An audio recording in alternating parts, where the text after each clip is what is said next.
Rádio 91, ótimo dia para você que está na sintonia do bem. Eu sou Luísa Gualberto. A gente começa agora mais um programa Aprendendo com a Igreja na manhã deste domingo, 17 de abril de 2022. Páscoa, hoje estamos comemorando o domingo de Páscoa e é justamente sobre essa temática que a gente vai abordar no programa de hoje, juntamente com o Padre José Nazareno, que é o pároco da paróquia de São Francisco de Assis, no conjunto Cidade Satélite. O Padre Nazareno já esteve conosco aqui em outras oportunidades e, em especial, no programa de hoje, vamos refletir sobre essa temática. Um ótimo dia, Padre. Bem-vindo mais uma vez aqui ao programa Aprendendo com a Igreja. Um ótimo dia, Luísa, e todos os ouvintes. Uma feliz Páscoa para todos nós, depois que vivenciamos o Tríduo Pascal, o ponto alto da nossa fé. Então, para mim, é uma alegria, desde já agradeço pelo convite, para conversarmos um pouco sobre a Páscoa, tão necessária e importante para a nossa fé, para a nossa igreja. Sem dúvida. E aí eu já começo, Padre, com a primeira pergunta: o que é a Páscoa? Pois bem, a Páscoa é o dado primordial da nossa fé, é o centro vital de todas as celebrações litúrgicas. A igreja, ela tem como centro a Páscoa. Uma Páscoa que realmente tem todo um conteúdo no Antigo Testamento, começando desde o Antigo Testamento e também no Novo Testamento, a Páscoa cristã. A gente sabe que hoje a gente costuma dizer a Páscoa semanal, é o domingo, mas desde o Antigo Testamento a gente já vai encontrar exatamente na saída, na fuga do povo hebreu do Egito, ali a primeira Páscoa, a Páscoa por excelência, o famoso Pessah, que era exatamente essa saída rápida. Por isso eles comeram pães ázimos, tiveram que assar o cordeiro apressadamente, porque o Senhor estava devastando os egípcios e eles precisavam sair, os primogênitos dos egípcios. De forma que, desde o Antigo Testamento, há mais de 1.500 anos antes de Cristo, 1.800 anos, acontece a Páscoa judaica.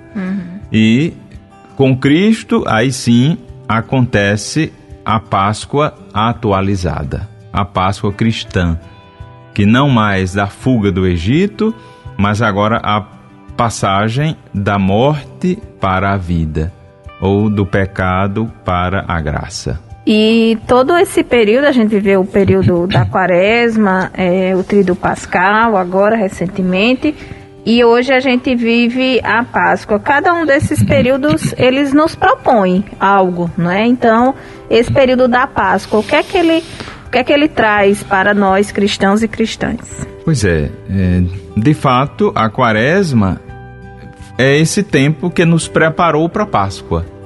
Nós vivenciamos esses 40 dias, e eu acho que é interessante também a gente relembrar que o tempo pascal, como tal, existe desde o século II, que se celebra a Páscoa. A Páscoa é esse tempo forte. Muito embora a gente saiba que, enquanto tempo litúrgico propriamente dito, é algo bem mais recente, século VII, século VIII. Agora, desde o século II e III, a igreja já celebrava a Páscoa. E aí, a Quaresma era reduzida, ou essa preparação, reduzida no século II, III, a 2 dias de jejum. Né?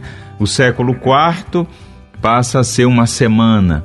O final do século IV, aí já passa a ser os 40 dias, relembrando os 40 dias que Moisés subiu o Monte Sinai, que Elias também esteve em busca de Deus no Monte Sinai, os 40 dias que Noé esteve na arca, esperando o dilúvio baixar, e claro, os 40 dias que Jesus passou no deserto, né? Então, o tempo pascal como o centro do ano litúrgico, o centro gravitacional, por assim dizer, onde os demais tempos litúrgicos existem. Só no século VII é que surgiu o tempo do Advento, e os demais tempos litúrgicos, né? Então, quer dizer, o tempo pascal é tão importante, tão necessário, que precisa uma preparação de 40 dias. A gente acabou de sair do tempo da Quaresma, que começa a quarta-feira de cinzas e se conclui na quinta-feira santa antes da ceia do Senhor. Ali, muitas pessoas pensam que a Quaresma termina quando começa a Semana Santa. No domingo de Ramos, isso, né? E de fato não. A Quaresma, ela se prolonga até a quinta-feira santa pela manhã. Ali ainda é Quaresma. Então há uma, por assim dizer, uma interseção entre Quaresma e Semana Santa. E aí, com o tríduo pascal, exatamente esses 3 dias tão necessários, e o domingo, aí sim, começa o tempo pascal. Né? E aproveitando que o senhor está falando sobre essa questão da liturgia, nesse período a gente tem uma liturgia bem própria, né? Assim, de leituras, né? A gente já vê até no próprio tríduo, né? Que na Vigília Pascal tem uma série de leituras, né? Salmos também. E nesse tempo pascal também, do ponto de vista litúrgico, é bem rico. E aí, quais são essas leituras que são trazidas para nós cristãos para reflexão? A gente vai perceber bem essa riqueza na Vigília Pascal, que é a mãe das vigílias, já dizia Santo Agostinho. Né? É a mais importante das vigílias, porque nela nosso Senhor ressuscita. E aí a gente vai encontrar textos desde o livro do Gênesis, passando pelo livro do Êxodo, chegando exatamente aos textos que falam da ressurreição de Cristo. Então, são mais de 11 leituras entre do Antigo Testamento, Salmos, do Novo Testamento, que vão exatamente mostrar essa passagem da morte para a vida, desde Adão e Eva, passando por Noé, passando por Abraão, Moisés, os profetas, até chegar ao Cristo. Então, de fato, a Vigília Pascal, de fato, quando ela é bem vivenciada, é um momento de espiritualidade intenso. Sim. Porque ali a gente, de fato, acompanha passo a passo todo esse processo. Sem dúvida, padre. E até aproveitando que a gente está falando sobre isso, tem uma pergunta que é bem recorrente das pessoas, o porquê que a Páscoa é uma data móvel, né? E aí não tem uma explicação, digamos assim, exata, né? Mas tem algo que possa também elucidar, né, o porquê que essa data acontece de forma móvel ao longo dos anos. De fato, desde o Antigo Testamento, que a Páscoa dos judeus aconteceu no mês de Nisan, que era o mês da colheita, o mês da fertilidade. E aí, entre nós, ela sempre acontece no mundo ocidental de 22 de março a 25 de abril. Digamos, é o intervalo no qual a Páscoa pode acontecer, porque a gente não tem como cientificamente provar ou dizer tal ano a Páscoa vai ser tal dia. Claro que hoje o calendário vai dizer, mas se baseia num calendário lunar, que a gente sempre percebe, por exemplo, na Semana Santa, sempre é tempo de lua cheia. E aí a Páscoa acontece em período de lua cheia também, para se repetir aquele mês de Nisan, como ainda no tempo dos judeus. Interessante. E nesse período da Páscoa, no tempo pascal, ele tem um período, né, também para acontecer, assim como a Quaresma, né, Isso. dura 40 dias, o tempo pascal ele tem um período de duração. Aí que período é esse e o porquê dessa quantidade de dias? Então a Páscoa, ela começa no domingo de Páscoa, né? E tem aquela semana chamada oitava da Páscoa, que é celebrada com muita solenidade, os 8 dias do domingo de Páscoa até o segundo domingo de Páscoa, e vai então até a solenidade de Pentecostes, 50 dias. Pentecostes, lembrando esses 50 dias para que se viva intensamente. As 7 semanas da Páscoa, concluindo-se exatamente com a festa de Pentecostes. A solenidade de Pentecostes é o ponto alto onde o Espírito Santo desce sobre nós. Depois que a gente vivenciou os 50 dias que Jesus esteve conosco, que Jesus esteve com os apóstolos, nas suas aparições, nas suas curas, milagres, aí a igreja encerra o tempo pascal exatamente no domingo, na solenidade de Pentecostes. O senhor estava falando no início do primeiro bloco, desse bloco, né, na verdade, que antes de Jesus a Páscoa ela era celebrada de forma diferente, né? E aí quais eram os símbolos, né, desse período, né? E o que é que se celebrava nessa Páscoa antes de Jesus?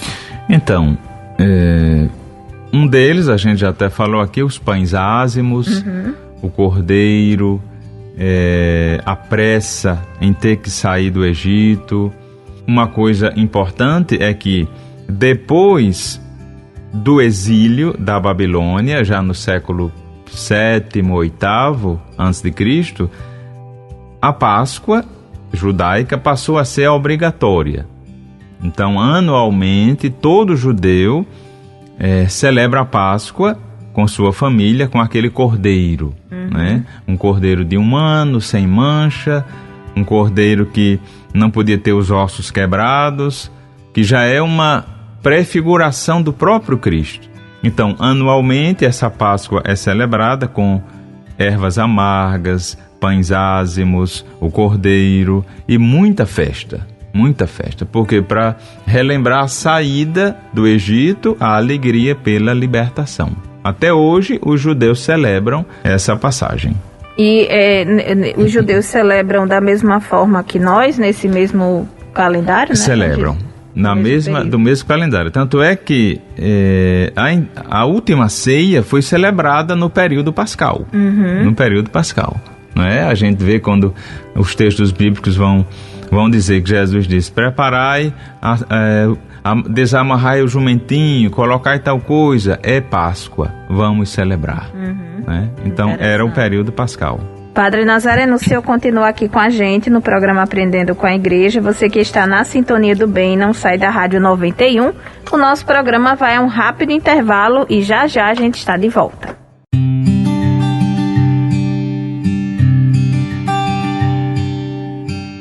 Rádio 91 de volta ao programa Aprendendo com a Igreja na manhã deste domingo, 17 de abril, domingo de Páscoa. E esse é o nosso tema do programa e estamos conversando hoje com o Padre José Nazareno, que é o pároco da paróquia de São Francisco de Assis, no conjunto Cidade Satélite aqui em Natal. No primeiro bloco, a gente falou um pouco sobre o que é Páscoa, sobre o significado deste período, abordamos também um pouco da questão da liturgia. E aí, nesse segundo bloco, padre, a gente percebe que a Páscoa ela justamente nos remete a esse sentido da passagem, né? Das trevas para a luz.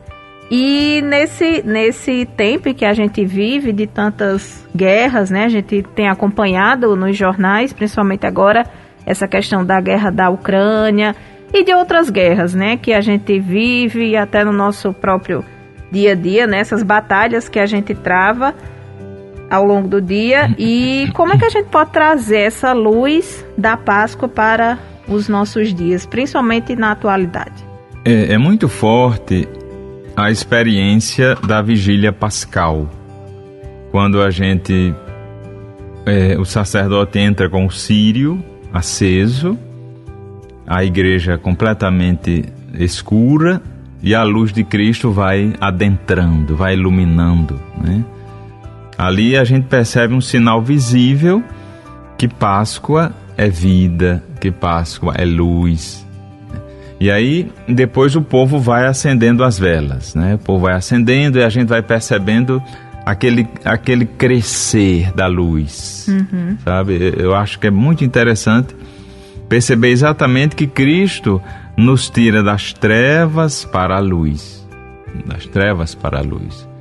Há uma frase do poeta gaúcho Tiago de Melo que diz assim: faz escuro, mas eu canto, porque amanhã vai chegar. Amanhã vai chegar. Eu acho que nós cristãos, a gente deve estar cheio de esperança, né? A Páscoa é essa situação em que nós nos sentimos carregados de esperança. Mesmo que vivamos tempos realmente de morte, tempos de tristeza, agora com essa guerra, né? O Papa Francisco disse há alguns dias, a guerra, toda ela é um fracasso da humanidade, um fracasso total da humanidade. Onde a gente vê, dizia o Papa, Cristo continua morrendo nas crianças, continua morrendo nas mães que perdem seus filhos, nas esposas que perdem seus maridos, nos idosos abandonados. Então é nesse sentido que nós sempre nos animamos, mesmo que às vezes as trevas possam até fazer parte da nossa vida. Quando a gente encontra algumas pessoas, por exemplo, com depressão, síndrome de pânico, e nesse tempo em que vivemos de pós-pandemia, será que a gente já pode falar em pós-pandemia? Pois é. Mas quase isso, né? Verdade. Muitas pessoas enfermas psicologicamente, enfermas espiritualmente. Mas uma outra frase que eu sempre gosto de meditar, nas minhas férias agora de janeiro, eu li O Pequeno Príncipe. Sempre tive vontade de ler essa obra clássica e nunca li. E uma das frases que me chamaram a atenção foi quando ele diz assim, o príncipezinho falando para Exupéry: o que torna belo o deserto é que ele esconde um poço em algum lugar. No capítulo 24 ele vai dizer, o que torna belo o deserto é que ele esconde um poço em algum lugar. Nessa dinâmica da luz, nós também vivenciamos tantas vezes esse deserto, essa escuridão. Mas como é bom saber que existe sempre um poço, que existe sempre esperança, que existe sempre vida. Então a Páscoa é essa esperança que ressurge, que nós não fomos feitos para a morte, né? Em Cristo nós ressuscitamos, a humanidade ganha vida, a humanidade ressuscita. Em Cristo há tempo de renascer. Por isso, essa metodologia tão forte que a gente vê nos símbolos da Páscoa, né? É verdade. E é interessante também, padre, isso que o senhor colocou, porque muitas pessoas, elas não deixam, digamos assim, o sentimento da Páscoa entrar em suas vidas, né? Elas estão, assim, muitas vezes presas, assim, a amarras, né? Que levam à tristeza e realmente não deixam, né, que a Páscoa invada o seu coração, né? E acho que a gente também tem que se abrir, né? Sim. Ter essa nova mudança de mentalidade, né? De experimentar esse sentimento que é viver a Páscoa. Isso mesmo, Luísa. Enquanto você falava, eu lembrava aqui que na Semana Santa nós tivemos mutirões de confissão, né? Aqui em nossa paróquia, nós atendemos juntamente com Santa Clara, Nossa Senhora dos Impossíveis e Santo Ambrósio Francisco Ferro. Foram 4 noites de mutirões. Foram centenas e centenas de pessoas. E a experiência do sacerdote diante do penitente, eu até dizia em uma das homilias, a gente se encontra com a misericórdia, a gente se encontra com a graça de pessoas que dizem: Padre, estou leve, eu me sinto que Deus tirou um peso das minhas costas. E quando a pessoa chega, a gente se encontra com o peso do mal, do mistério do mal, do egoísmo, do julgamento, da pornografia, do adultério. Mas então, esse dualismo, que quem vence é a luz, quem vence é a misericórdia. E eu lembro que uma das pessoas que confessei, a pessoa disse assim: eu não consigo perdoar meu pai. Uma determinada situação que aconteceu na vida dessa pessoa. E aí eu disse: você acha que esse perdão depende de quem? Aí ela baixou a cabeça e começou a chorar, né? Eu disse: não espere o tempo passar, ou não espere o seu pai morrer para você dizer: agora eu vou perdoar meu pai. Então o perdão é também uma atitude pascal, Sim. É estar aberto à vida. E o perdão é uma liberação que depende de mim, não depende do outro. Então é nesse sentido que a graça da ressurreição também atinge a nós. Quando a gente se liberta do rancor, do ódio, Sim. da falta de amor. E é muito interessante vivenciar isso agora nesse tempo pascal. Sem dúvida. Eu já ouvi várias vezes outros sacerdotes, né, também, assim como o senhor, falando justamente o perdão às vezes é muito mais para nós, né? Sim. Porque justamente somos nós que carregamos aquele peso, né, nos nossos Sim. ombros. E no momento que a gente perdoa, a gente se livra daquela carga, né? E perdoar é uma atitude da vontade, não é um sentimento. Algumas pessoas dizem assim: não, padre, é porque quando eu lembro, eu ainda me sinto magoado. Eu disse, sim, mas a gente vai lembrar das situações que a gente viveu a vida toda. Sim. O fato de eu lembrar não quer dizer que eu não perdoei. E quando a gente perdoa, a gente libera a paz. Né? Então, assim, é algo... Eu sempre costumo dizer, quando a pessoa tem muita dificuldade de perdoar, eu digo, comece ao menos rezando por essa pessoa. Nem que seja uma Ave Maria, todos os dias. E também quando for comungar, comungue na intenção daquela pessoa, que aí Deus vai trabalhando seu coração e tudo. Agora, não espere que o outro venha até você, que o outro venha pedir perdão. Perdoe. E às vezes o outro nem sabe que ele magoou, pois né? Acontece também. Não Acontece sabe nem também. que aconteceu nada, né? Isso mesmo. Pois é. E aí, padre, saindo um pouco dessa questão do perdão, né? E entrando mais na questão dos símbolos. Nesse período quaresmal, a gente percebe alguns símbolos que são bem fortes, né? Como a questão de cobrir os santos, né? E outros símbolos que são bem próprios desse período, né? No domingo de Ramos, a gente vê os ramos, né? E nesse tempo pascal também existem alguns símbolos importantes, né? E aí, quais são esses símbolos e o que é que eles significam? Bem, vamos começar pelo velar os santos, né? Como você falou. É uma atitude de quem se priva, digamos assim, do prazer ou do gosto estético, né, para focar na conversão, para focar no seu encontro com Cristo. E é um gesto muito antigo, desde a Idade Média, que se vela os santos, se vela a cruz, até para dizer que não é tempo de devoções aos santos.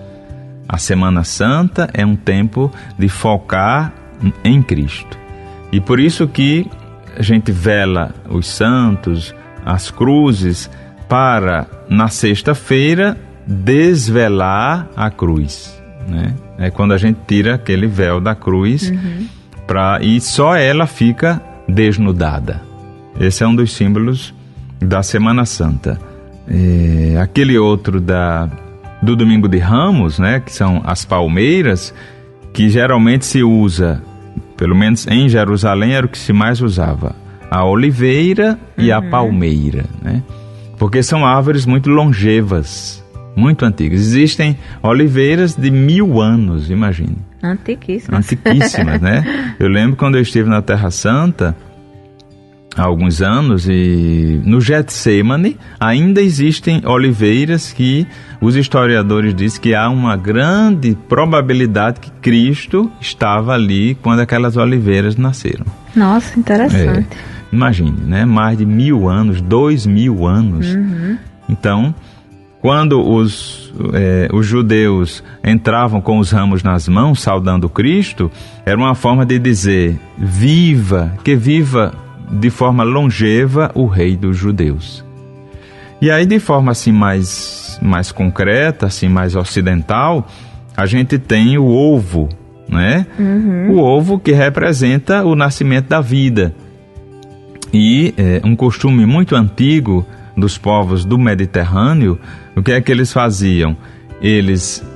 Ovos de galinha, Sim. Eles coziam os ovos e ali eram pintados com desenhos bíblicos.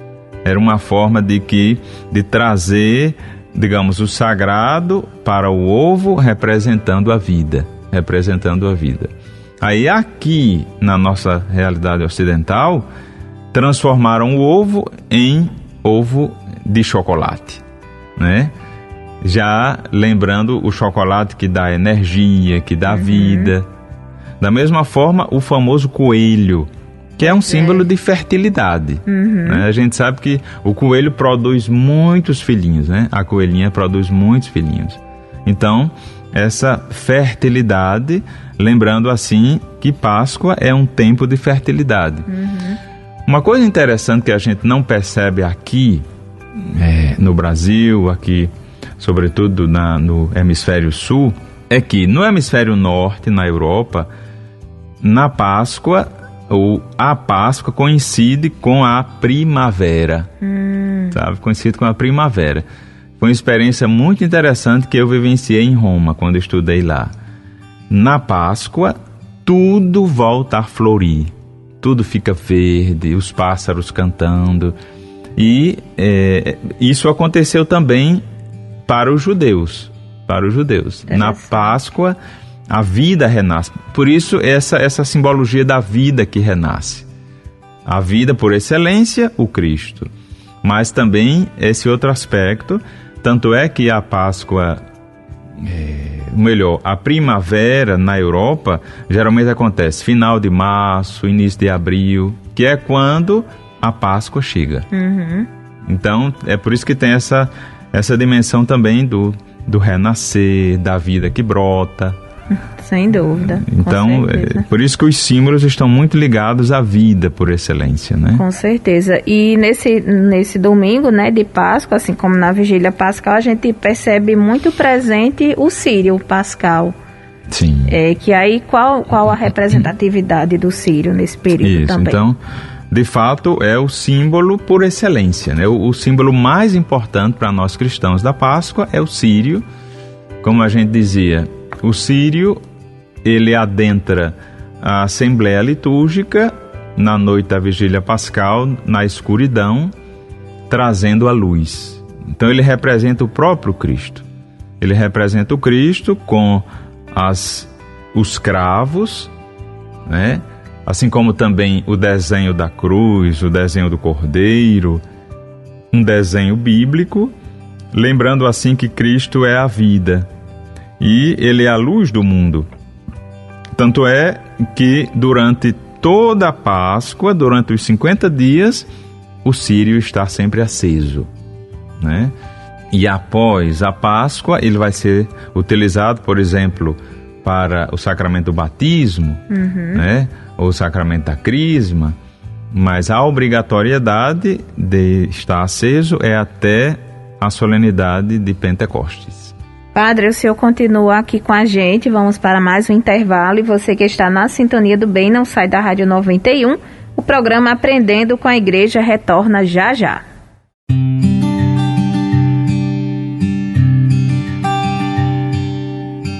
Rádio 91 de volta ao programa Aprendendo com a Igreja na manhã deste domingo, 17 de abril. Hoje, domingo de Páscoa, a gente recebe o Padre José Nazareno, que é o pároco da paróquia de São Francisco de Assis, no Conjunto Cidade Satélite aqui em Natal, e a gente está falando justamente sobre essa temática da Páscoa. E aí, Padre, no segundo bloco a gente falou um pouco sobre esse tempo de passagem, né, que a Páscoa nos traz, remete a isso, né, sobre símbolos também desse período.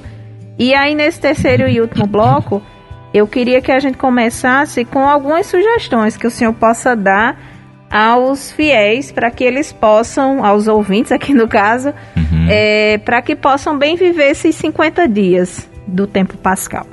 Em primeiro lugar, se você que nos ouve não se confessou, é tempo de se confessar. Um dos mandamentos da igreja é que nós nos confessemos, no mínimo, na Páscoa. No mínimo. Então, procure a confissão.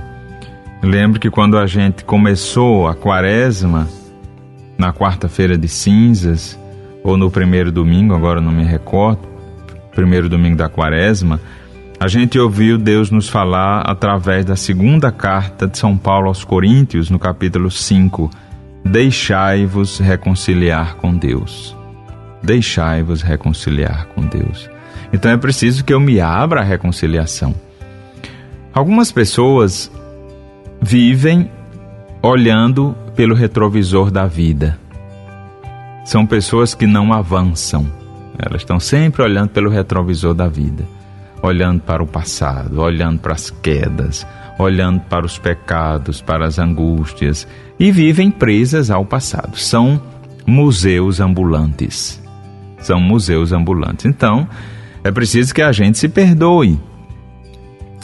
Lembro que uma certa vez atendia uma pessoa e eu dizia: Deus quer lhe perdoar desse pecado. E aí terminou a confissão, a pessoa disse: mas eu não me perdoo. Eu não me perdoo pelo que eu fiz. Eu disse: que pena. O perdão maior você já recebeu, mas você mesma não está se aceitando, né? Então é preciso que a gente abra o coração ao perdão. São Paulo nos dizia, um desses domingos da Quaresma, uma citação de Filipenses 3, capítulo 10 ao 16. Esquecendo do passado, eu me lanço para frente, pois o Cristo me espera no futuro, né? Algo nesse sentido que ele dizia. Da gente não ficar presa ao passado, mas a gente se lançar. É um sinal também de ressurreição, é um sinal de vida, é um sinal de esperança. Então eu creio que, além de uma boa confissão, se você nunca fez uma confissão da sua vida, é muito bom. É muito bom você fazer um exame de consciência geral, procurar um sacerdote, e ali você vai tentar fazer um recomeço da sua vida. E, claro, acompanhar os textos da Santa Missa, acompanhando os textos diariamente. Se não puder ir à missa, ao menos acompanhar os textos bíblicos da Santa Missa, ressuscitando com Cristo, né? Eu gosto muito de também ver assim, quais os sinais do ressuscitado que eu encontro em minha vida? Eu acho que é uma pergunta que nós precisamos nos fazer. Quais os sinais do ressuscitado? Paz, alegria, vida, esperança, amor, perdão, né? Quais os sinais? Porque, do contrário, a gente pode chegar na Páscoa e estar com o coração na Quaresma. Lá na Quaresma ainda, né? Então é nesse sentido que eu acho que a gente precisa encontrar em nós.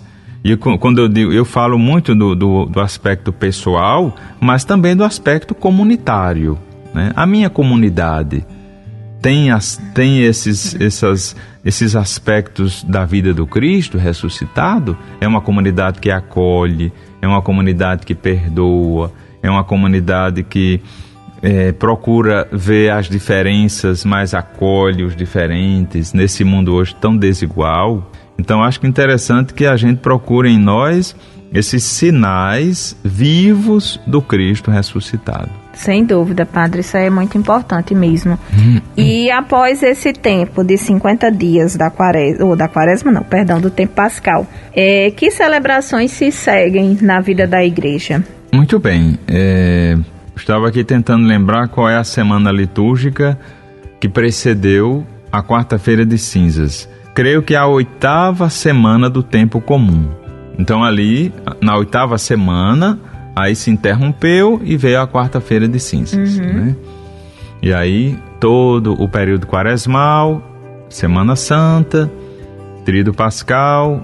Aí quando nós celebrarmos a solenidade de Pentecostes, aí vai voltar a 10ª semana do tempo comum.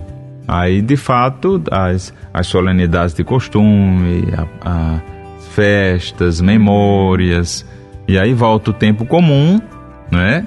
Com todas as suas solenidades, festas, memórias. Até mais adiante, nós, depois da 34ª semana do tempo comum, já novembro, final de novembro mais ou menos, aí a gente vai celebrar o Advento, né? De forma que o centro do ano litúrgico é a Páscoa. É a Páscoa. Foi da Páscoa, como a gente dizia no primeiro bloco, a partir da Páscoa que os outros tempos foram criados. Por isso é importante que nós vivamos esse tempo com muita alegria, né? Com muita abertura, tendo a certeza que o Cristo que está entre nós é o Cristo ressuscitado, né? Sem dúvida. É o Cristo total. Aquele Cristo eucarístico é o Cristo ressuscitado. A carne do Cristo que nós comungamos é a carne do Cristo ressuscitado. E é esse Cristo ressuscitado que se encontra em nosso meio. Nesse período quaresmal, é uma das sextas-feiras da quaresma, nós fizemos a Via Sacra lá na nossa paróquia de São Francisco, bem cedinho, 5 da manhã, era um sacrifício, né, com chuva. E aí, em uma das vias sacras, a gente rezando ali perto do Superbox, lá da Cidade Satélite, e em uma das estações, quando a gente chegou, tinha um irmão de rua deitado, né? E aí, quando chegou na igreja, disse: vocês perceberam que a gente rezou com a palavra de Cristo e o Cristo lá no chão, né? Aquele Cristo que a gente canta: entre nós está e não o conhecemos. E não o conhecemos. Então, acho que é importante ver esse Cristo vivo no outro, principalmente, para que a gente também não viva uma espiritualidade muito centrada em si mesmo. E hoje em dia a gente encontra algumas esferas da igreja, do cristianismo, muito marcada por uma experiência assim egocêntrica, e que se deixa de ver o Cristo no irmão. Se procura muito o Cristo do sacrário, importantíssimo, sem dúvida, o Cristo eucarístico, necessário, mas Jesus também disse: tive fome e me deste comer, tive sede e me deste beber. E às vezes uma espiritualidade muito fechada, né? A igreja vê, às vezes, essa necessidade da abertura, né? Para a gente não viver um devocionismo meu e Deus, né? O Padre Zezinho, só para encerrar, para a gente não alongar muito, o Padre Zezinho tem aquela canção que a minha espiritualidade é a espiritualidade da cruz. Tem uma haste vertical e uma haste horizontal. Então, do jeito que eu me relaciono com Deus nessa haste vertical, eu me relaciono com os irmãos na haste horizontal. Então, é essa interseção das duas hastes que faz com que a nossa fé seja rica, né? Sem dúvida, com certeza, Padre. A gente já está se encaminhando aqui para o encerramento do programa, mas antes de concluir, eu queria que o senhor deixasse uma mensagem aos nossos ouvintes que nos acompanham neste momento. É uma mensagem de Páscoa, né? Hoje, o primeiro domingo da Páscoa. Isso. E desde já também desejar ao senhor uma feliz Páscoa para o senhor, para a sua família, para todos lá da paróquia de São Francisco de Assis. E a gente deixa espaço também para que o senhor possa transmitir essa mensagem aos nossos ouvintes. Uma mensagem de esperança, uma mensagem de vida, que Cristo ressuscita outra vez, porque Ele nos ama, porque Ele não desiste de nós, porque Ele quer que a vida aconteça, não somente lá na Ucrânia, na Rússia, em outros países em guerra, mas Ele quer que a vida aconteça lá em casa, na sua paróquia. Por isso, seja esse sinal de vida. Aquilo que nós dizíamos: quais os sinais de vida, quais os sinais do ressuscitado que eu encontro em mim, na minha casa, na minha vida. E vamos deixar a morte no passado, vamos deixar a morte na sexta-feira. Não sejamos cristãos da sexta-feira da paixão, mas sejamos cristãos que avançam para o domingo da ressurreição.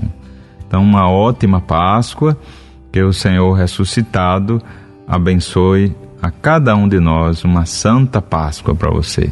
Amém, Padre. A gente agradece a sua participação aqui mais uma vez no programa Aprendendo com a Igreja. Seja sempre bem-vindo aqui à Rádio 91. Para mim é uma alegria grande. Muito obrigado também.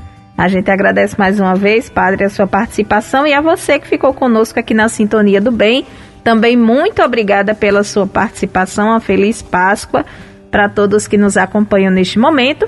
E lembramos que após o programa Aprendendo com a Igreja, você fica com a transmissão da Santa Missa diretamente da Catedral Metropolitana. No próximo domingo, a partir das 10 horas da manhã, tem mais uma edição do programa Aprendendo com a Igreja. Um ótimo dia, fique com Deus e na Rádio 91.